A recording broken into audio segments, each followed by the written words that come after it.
coming out last year. How much discussion was there? I know you just kind of lay out the facts for him. You don't try to talk him into staying, but. Well, fortunately, Mr. Miller and Vaughn were available for me to go talk to them, and I had talked to some NFL teams and had the grades that people had seen them at, and I was more concerned with people that I knew in the business. That how do you see this guy? And so I kind of laid that out for them, and then that was up in Dallas during recruiting. I had an opportunity to go recruiting or go see one of our top recruits who might be leaving us, so I decided I better go see him.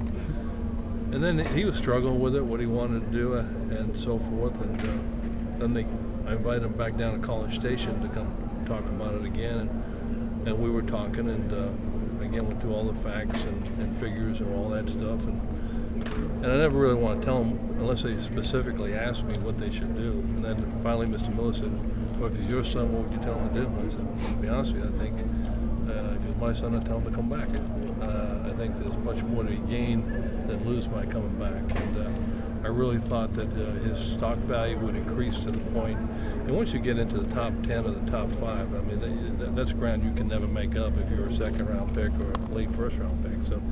And then the other part of it was to finish what he started, which I think he feels good about that. He feels good about being part of a team. He developed leadership skills while he was here. He literally loves his teammates and really made a strong connection to all the kids. So I'd say he made a pretty good decision. And it was his decision, obviously.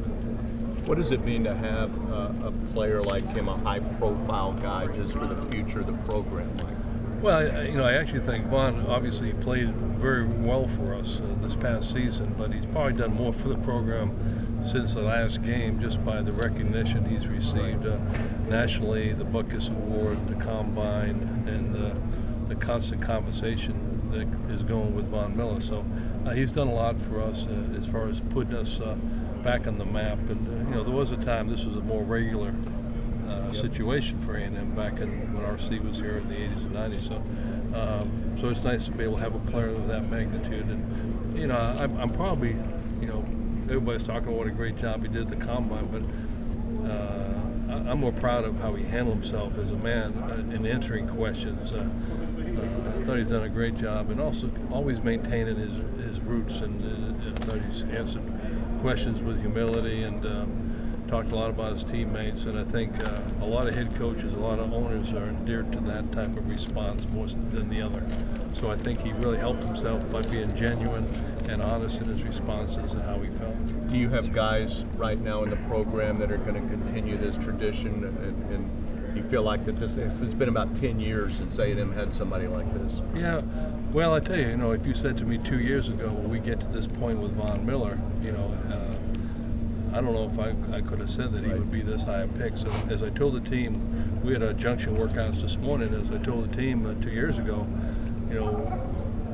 I had a discussion about where we're going to play Von Miller and get the most out of him, and he really has turned his whole thing around. So there are opportunities out there. I do think we have guys in the program that have aspirations and talents enough to be able to get into an elite status. How high that gets them, I don't know, but I do think we have some elite players in our program that will get to that point, and maybe not as high as that, maybe higher, who knows, but we'll see how the future bears out for them. Mike, you've been on the other side of this, the head coach in the NFL, assistant coach in the NFL. You know how it gets, they start nitpicking. Oh, yeah. There was some criticism of Vaughn that maybe he's the next Vernon Golston or Mike Mamula, workout warrior, but it seems to me that he has 2 years of film that maybe those guys didn't have. Yeah, well, I can't speak on them because I haven't really studied those guys, but that's always a concern when you're making a draft pick this high.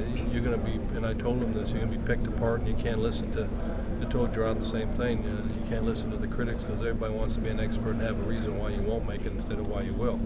And they don't always understand what's inside of you. And so that's part of the business, their ability to be able to handle the criticism and the constant evaluation and critique, and